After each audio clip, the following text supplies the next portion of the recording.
ಮಹಾಗಣಪತಿ ನಮಃ ಗುರುಭ್ಯೋ ನಮಃ.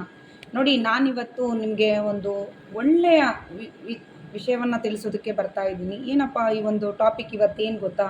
ಒಂದು ಒಳ್ಳೆ ವಿಡಿಯೋ ಯಾಕೆ ಮಾಡ್ತಾ ಇದ್ದೀನಿ ನಿಮಗೋಸ್ಕರ ಅಂತಂದರೆ, ನಾನು ತಿಳ್ಕೊಂಡಿರುವಂತಹ ಒಂದು ಶಾಸ್ತ್ರಗಳಲ್ಲಿ ಇದೊಂದು ಪ್ರಮುಖವಾದ ಶಾಸ್ತ್ರ. ಯಾವುದಪ್ಪ ಅಂದರೆ ಹಸ್ತ ಸಾಮುದ್ರಿಕ ಶಾಸ್ತ್ರ ಅಂತಲೇ ಹೇಳ್ಬೋದು.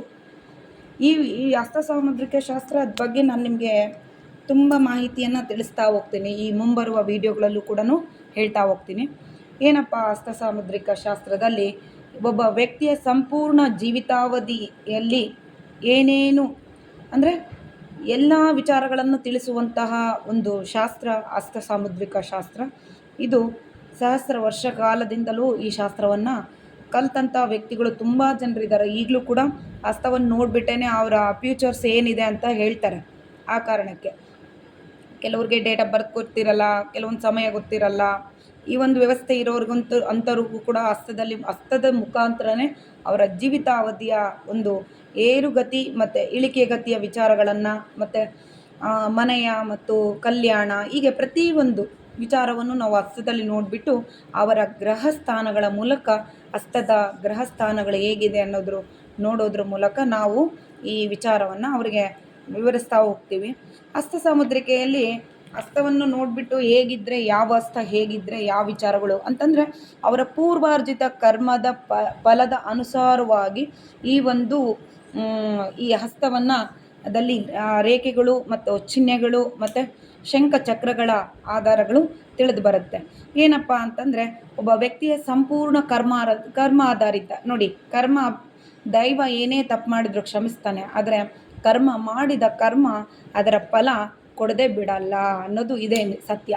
ನಾವು ಒಳ್ಳೆ ಕರ್ಮಗಳನ್ನು ಮಾಡಿದ್ದರ ಫಲವಾಗಿ ನಮಗೆ ಈ ಜನ್ಮದಲ್ಲಿ ಒಳ್ಳೆಯ ಮಕ್ಕಳು, ಒಳ್ಳೆ ಮನೆ, ಒಳ್ಳೆ ಜೀವಿತಾವಧಿ, ಸುಖ ಜೀವನ, ನೆಮ್ಮದಿಯುತವಾದ ಸುಖ ಜೀವನ ಅನ್ನೋದಕ್ಕಿಂತ ಸುಖ ಅಂತಂದರೆ ಒಂದು ನಿಮಿಷ ನಾನು ಹೇಗೆ ಇದು ಎಕ್ಸ್ಪ್ಲೇನ್ ಮಾಡ್ತೀನಿ ಅಂತಂದರೆ, ಹೀಗೆ ಮನೆ, ಒಡವೆ, ಬಂಗಾರ, ಆಸ್ತಿ ಇದ್ದ ತಕ್ಷಣವೇ ಎಲ್ಲ ಅವರು ಒಳ್ಳೆ ಕರ್ಮಗಳೇನು ಮಾಡಿಬಿಟ್ಟಿದ್ದಾರೆ, ಅದಕ್ಕೋಸ್ಕರನೇ ಅವರು ಶ್ರೀಮಂತರಾಗಿದ್ದಾರೆ ಅನ್ನೋ ಅರ್ಥ ಅಲ್ಲ.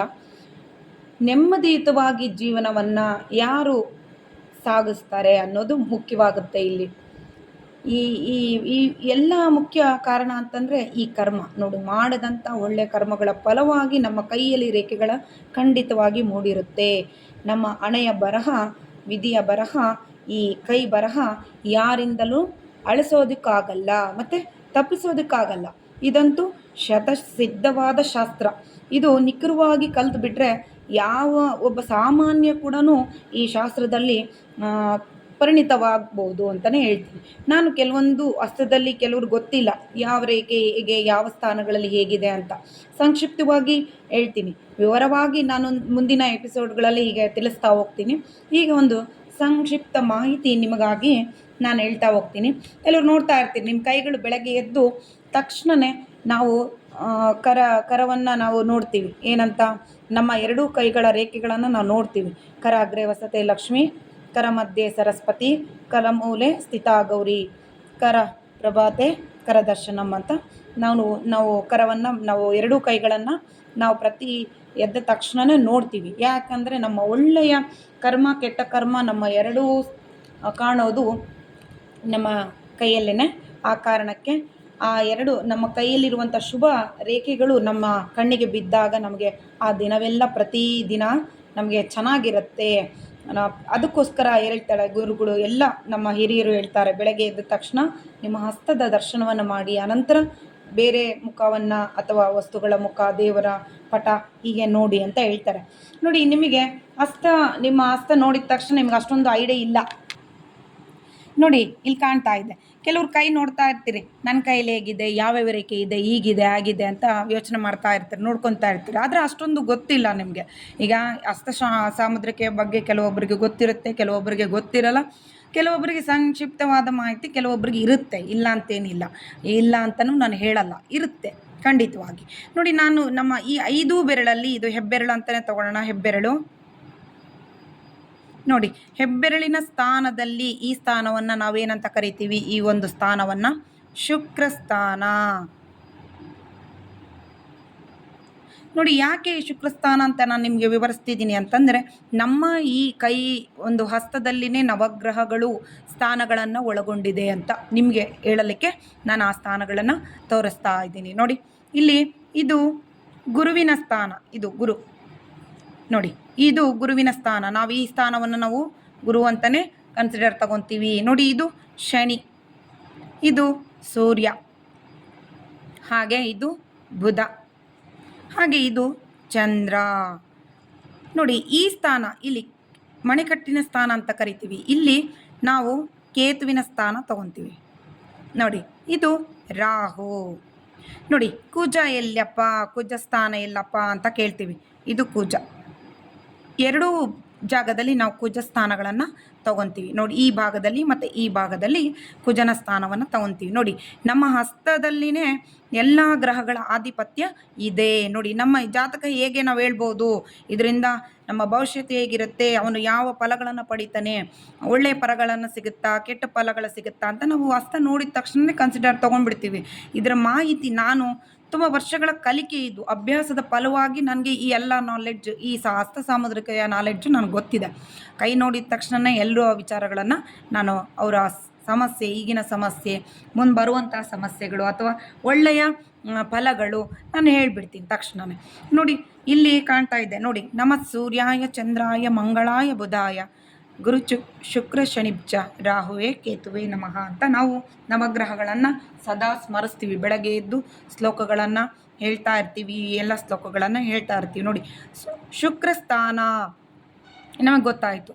ಮತ್ತು ಈ ಹೆಬ್ಬೆರಳಲ್ಲಿ ಕೆಲವೊಂದು ಗುರುತುಗಳಿರುತ್ತೆ. ನೋಡಿ ಇಲ್ಲಿ ಶಂಖ ಚಕ್ರಗಳ ಫಲಗಳು ಇರುತ್ತೆ. ಕೆಲವೊಂದು ಚಕ್ರಾಕಾರವಾಗಿ ಈಗಿರುತ್ತೆ. ನೋಡಿ ಈಗಿರುತ್ತೆ ನಮ್ಮ ಬೆರಳಿನ ಆಕಾರಗಳಲ್ಲಿ. ಬೆರಳುಗಳನ್ನು ಅಬ್ಸರ್ವ್ ಮಾಡಿದರೆ ನೀವು ನಿಮ್ಮ ಬೆರಳುಗಳಲ್ಲಿ ನೋಡ್ತಾ ಇದ್ರಿ ಈ ಥರ ಇರುತ್ತೆ. ನೋಡಿ ಹೀಗೆ ನೋಡಿ ಈ ಚಕ್ರಗಳು 5 ಬೆರಳಲ್ಲಿ ಚಕ್ರಗಳಿದ್ದರೆ ಏನು ಫಲ ಅಂತ ನೀವು ತಿಳ್ಕೊಬೇಕು. ಹೆಂಗಪ್ಪ ಅಂತಂದರೆ, ಈ ಒಂದು 5 ಬೆರಳಲ್ಲಿ 5 ಚಕ್ರಗಳಿದ್ದರೆ ತುಂಬ ಅದೃಷ್ಟವಂತ ವ್ಯಕ್ತಿ ಅಂತಲೇ ನಾವು ಹೇಳ್ತೀವಿ.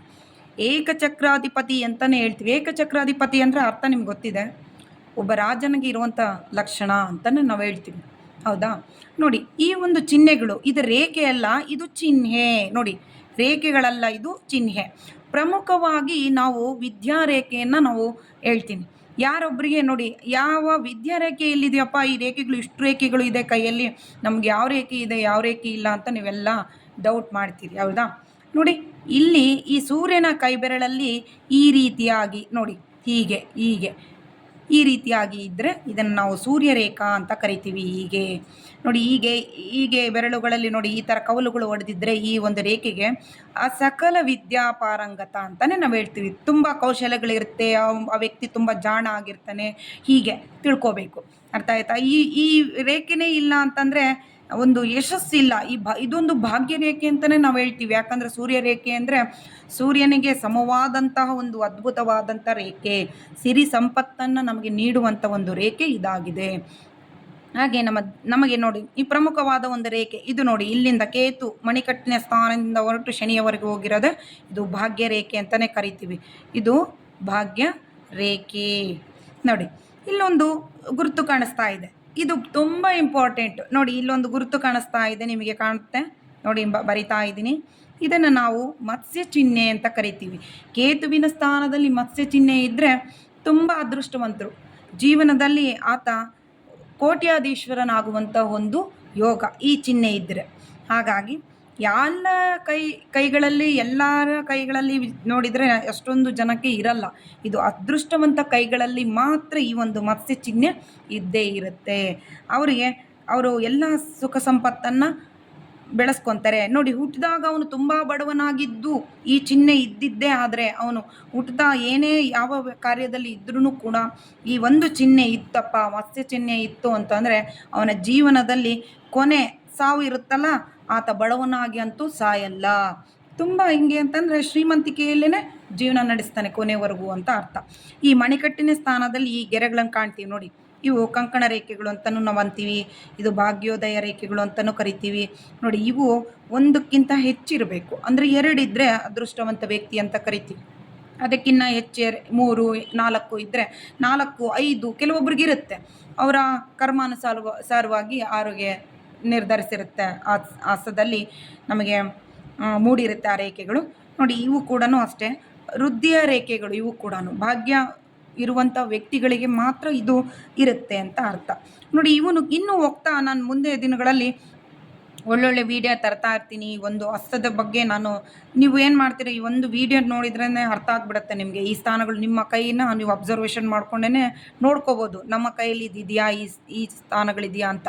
ನೋಡಿ ಇದು ಅಷ್ಟೇ, ಚಕ್ರಗಳಲ್ಲಿ ಇರೋ ಸ್ಥಾನದಲ್ಲಿ ಶಂಖಗಳು ಇರುತ್ತೆ. ನೋಡಿ ಶಂಖ ರೀತಿ ಇರುತ್ತೆ, ಈ ರೀತಿಯಾಗಿ ಶಂಖ ನಿರ್ಮಾಣ ಆಗಿರುತ್ತೆ, ಈ ಚಿಹ್ನೆ ಇರುತ್ತೆ.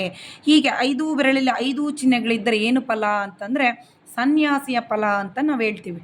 ನೋಡಿ ಆ ವ್ಯಕ್ತಿ ಎಲ್ಲ ಇದ್ರೂ ಆತನಿಗೆ ಆಧ್ಯಾತ್ಮಿಕ ಚಿಂತನೆಯಲ್ಲಿ ಹೆಚ್ಚು ಇರುತ್ತೆ, ಆಸೆ, ಒಂದು ದುಃಖಕ್ಕೆ ಮೂಲ ಅನ್ನೋ ಕಾರಣದಲ್ಲಿ ಆತ ಬೆಳವಣಿಗೆ ಹಂತದಲ್ಲಿ ನಡೆದಿರುತ್ತಾನೆ. ಹೀಗಿರುತ್ತೆ. ಇನ್ನು ಕೆಲವೊಂದು ವಿಚಾರಗಳನ್ನು ನಾನು ಇಷ್ಟು ಸಾಕು ಅನಿಸುತ್ತೆ ಇವತ್ತಿನ ಒಂದು ವಿಡಿಯೋ ನಿಮಗೆ. ಈ ವಿಚಾರಗಳು ಮುಂದಿನ ಎಪಿಸೋಡ್ಸಲ್ಲಿ ಮುಂದಿನ ಒಂದು ಒಳ್ಳೆಯ ವಿಡಿಯೋ ತರ್ತಾ ಇರ್ತೀನಿ, ನಿಮಗೆ ವಿಚಾರಗಳನ್ನು ತಿಳಿಸ್ತಾ ಇರ್ತೀನಿ.